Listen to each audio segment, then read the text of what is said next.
मजनुआ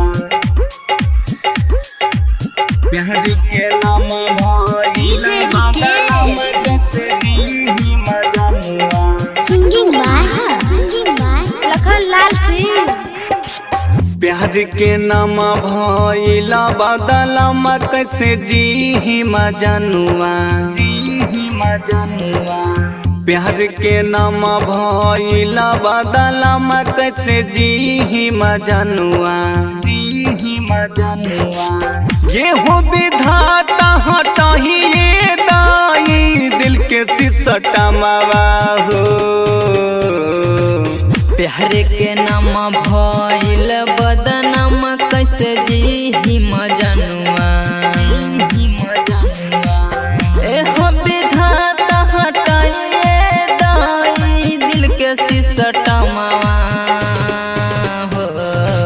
प्यार के नाम भइला बदनाम कैसे जीही मजनुआ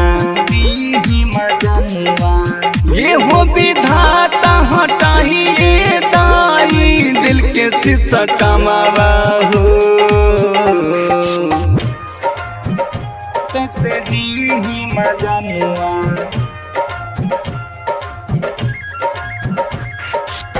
प्यार के नाम भइला बदनाम कैसे जीही मजनुआ। Gym recording studio Simri Bakhtiyarpur. कैसे दीही मजनुआ पहरे में कहते जे अला भइल दुश्मन जानता नइखे दुनिया वाला हो। प्यारे वाला खेल जब जाने घर वाला प्रेमी के दिला मुआई हो। प्यार वाला खेली जब जन घर वाला प्रेमी के देवेला मुआ हो। सच्ची मोहब्बत में हो खेला सो रचनवा एहो विधाता हटाइए दाई दिल के सिसटमावा हो। प्यार के नाम भइला बदनाम कैसे जीही मजनुआ कैसे जीही मजनुआ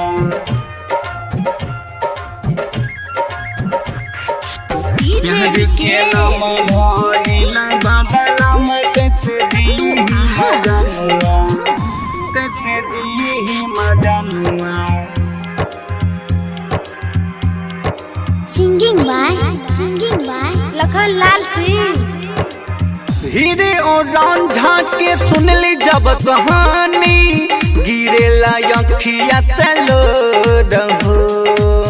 प्यार के दुश्मन फैल ई दुनिया रखले बा दिल कठोर हो। प्यार के दुश्मन भइल इहो दुनिया रखले बा दिल कठोर हो।